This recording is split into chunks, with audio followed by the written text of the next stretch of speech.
Was it tough for you to date again? It's definitely tough dating in your 30s. I never really been a dating person. I've always been in long relationships since I was like 21. With Stephon, how has he inspired you? I will never complain about my job because he has to do two different things. Not only do you have to study, you also have to get physical. And you have to be in bed at a certain time. You're literally in the military. I work hard, but you like really work hard. I don't really have a sleep schedule. I don't even like to map out my day. So you're in a relationship. How did you meet this man? It wasn't a DM thing. I could feel the vibe that he liked me, but he never approached me. But I always heard like he was into me. He was very respectful and stuff like that. I was like, no matter how much times you go to the club and think that this is gonna distract you, you know what you have to do to move on. And we just talked. We got to know each other. We wasn't doing too much though. It got to the point that it was like, damn, we talked for hours. Are you entering your WAG era? Are you gonna be at the games? Yeah. You think you'll go on the field? I don't know. You got a new man. Are the sparks sparky? Sparkling, honey. 4th of July. How did you guys meet? Did you reach out to him? No, you're not supposed to reach out to a man. It was like mutual friends. I thought he was cute. I was like, oh, you gotta be mine. Are you a football fan now? Yeah, I'm a football fan, honey. I be in the screen on Sunday every day cursing people out. Pass the ball! So have you gotten to go and watch him? Not yet, because I've been preparing for my album. After this whole album thing, I'm going to every single game. Every single one of them. I haven't even in 3 weeks. You haven't been in 3 weeks? Why? No, because motherfuckers is in Boston and I'm here working. Pregnancy makes you probably want to more, right? Yeah, but this is crunch time. In Boston, you're a Patriot. He's playing. Hell yeah, we're not playing. Now he's really locked in. Like, he's in his season right now. How you dealing with it? We just talk to each other every day, and it's like he just came out of a ACL injury. He got something to prove. You're gonna be at the games. I'm gonna go to a couple of games, but like, I get too anxious. I might be like, I might get bad. That's right.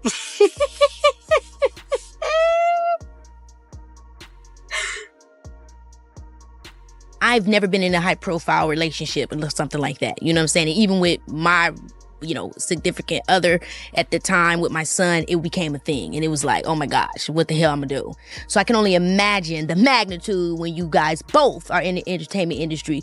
Do you think that has something to do with it? I know you can't just it ain't about blaming the public or something like that. Not blaming the public. No, it's just like being the face, like, just like you saying, like two of us being superstars. Your business is always out. Yeah. Well, I was definitely not perfect in the situation. You know what I mean? I made a lot of mistakes, a lot of things that I did wrong.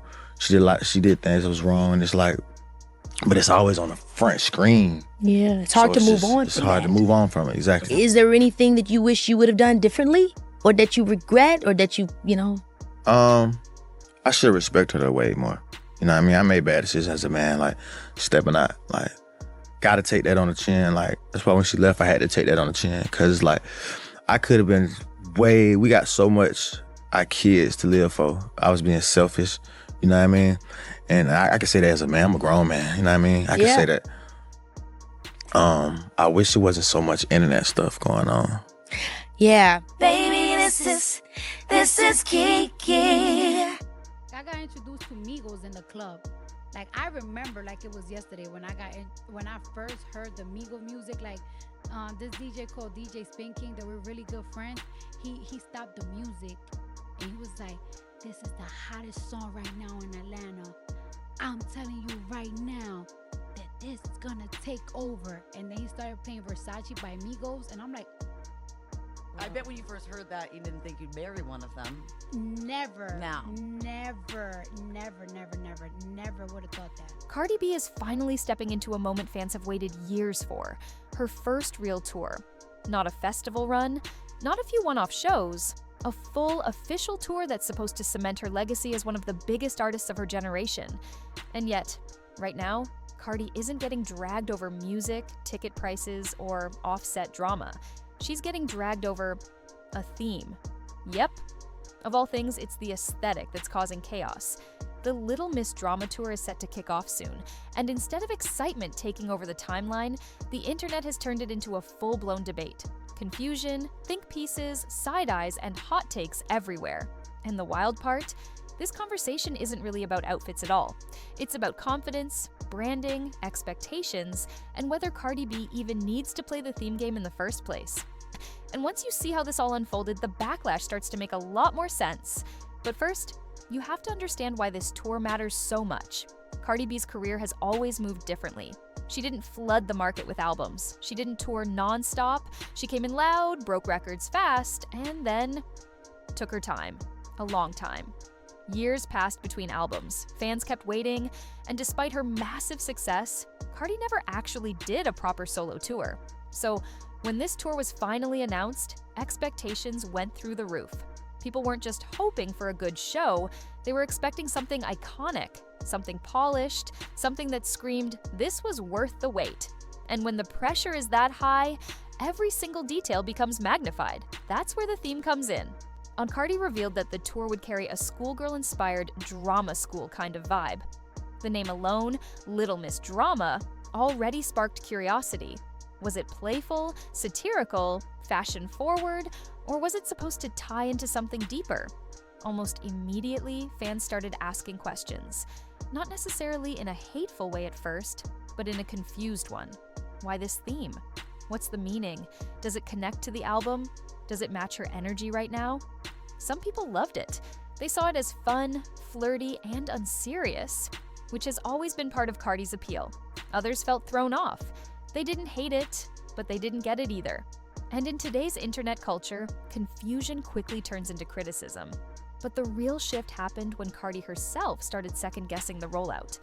Now, instead of standing firmly behind the concept, Cardi went live and asked fans what they wanted. Different colors for different cities, different vibes for different states, maybe one theme here, another theme there.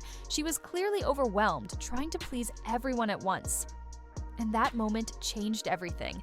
Because once an artist of Cardi B's level starts asking for direction, the audience doesn't see it as collaboration. They see it as uncertainty. Suddenly, people weren't just reacting to the theme, they were reacting to the lack of confidence behind it. That hesitation cracked the door open, and social media kicked it wide open. TikTok and X did what they always do. Clips were chopped up, opinions turned into viral sound bites. And but what started as a simple aesthetic choice became a much bigger conversation about artistry and branding. One side argued, it's just fashion, it's just a concert, let her have fun. And honestly, that argument makes sense. Not everything needs to be deep. Not everything needs lore. But the other side had a different take. They started comparing Cardi to artists known for building entire worlds around their albums. Albums with clear concepts, clear visuals, clear narratives. The argument was simple. If the music isn't themed, why is the tour? And that's where things got uncomfortable. Because suddenly, people weren't critiquing outfits anymore. They were questioning whether Cardi's album even had a central identity, whether the theme felt forced, whether it was chasing a trend instead of coming naturally. And then came the boldest take of all. Some people said Cardi B doesn't need a theme because Cardi is the theme. Her personality, her humor, her accent, her fashion risks, her raw honesty. That's always been the brand. From day one, Cardi sold Cardi. No gimmicks, no overproduced personas. Just her. And for a lot of fans, that's exactly why this feels unnecessary. They argue that theme tours work best when the album already lives in a very specific world. When the visuals, the sound, and the storytelling are all locked in before the tour is even announced. In those cases, the tour theme doesn't feel like an extra layer. It feels like a natural extension of the music itself. The outfits make sense. The staging makes sense. Even the fan participation feels organic. But when an album doesn't clearly live inside one defined universe, yet some people feel like a tour theme starts to look more like decoration than intention. And that's where the criticism toward Cardi really picked up. Because for those fans, the schoolgirl aesthetic didn't feel connected to the music. It felt added on after the fact. Not offensive, not outrageous, just confusing. And in the age of social media, confusion is often treated like failure. But not everyone agrees with that take at all. Others argue that the real issue has nothing to do with themes, albums, or aesthetics. They say it's about the double standard Cardi constantly deals with. Plenty of artists have slapped themes onto tours without nearly this level of scrutiny. Some of those themes barely connect to the music at all. And yet, they get praised for being creative or innovative. Cardi, on the other hand, gets dissected the moment she does something unexpected, and that's not an accident. Cardi is loud. She's visible. She doesn't package herself in a way that feels safe or polished for everyone. She talks how she wants. She jokes how she wants. And because of that, people feel entitled to question her decisions more aggressively. The same internet that celebrates her authenticity is often the first to turn around and ask, But does this really make sense? Let's be honest, some people weren't reacting to the theme itself. They were reacting to Cardi doing something different. They were waiting for a reason to criticize, and the theme just happened to be the opening they needed. What makes the whole situation even more ironic is that concert themes are still a relatively new obsession. For decades, artists toured without telling fans what to wear or how to participate visually. You bought a ticket, you showed up, and you enjoyed the music. No color palettes, no dress codes, no aesthetic rules attached. Now, themes are treated like requirements instead of bonuses, and that shift has changed how fans interact with live shows. Instead of focusing on the energy, the vocals, and the connection between the artist and the crowd, the conversation gets stuck on aesthetics. Is the vibe right? Is the look deep enough? Does it photograph well enough for social media? Some fans have even admitted they don't care about themes at all. They know how to dress, they know how to have fun. They're coming for the hits, the energy, and the experience, not a costume guideline, which raises a bigger question. You mean, is the internet demanding themes because they actually enhance the experience? Or because people have become addicted to overanalyzing everything? Because when the lights go down and the music starts, none of this debate is going to matter.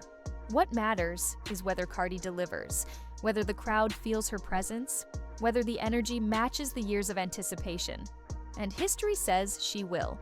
Cardi B has never struggled to command a room. Her performances are loud, chaotic, funny, and unapologetically her. A theme won't make that stronger, and it definitely won't take it away. If anything, this entire controversy highlights how much pressure artists are under to be perfect, conceptual, and endlessly explain themselves. One wrong move, one moment of uncertainty, and the narrative runs wild. But once the tour actually begins, the conversation is going to shift. People won't be arguing about schoolgirl outfits. They'll be posting clips, screaming lyrics, talking about surprise moments, energy, crowd reactions, because that's what really sticks. And when that happens, this whole debate might look exactly like what it is right now, a temporary internet storm over something that was never meant to be this deep.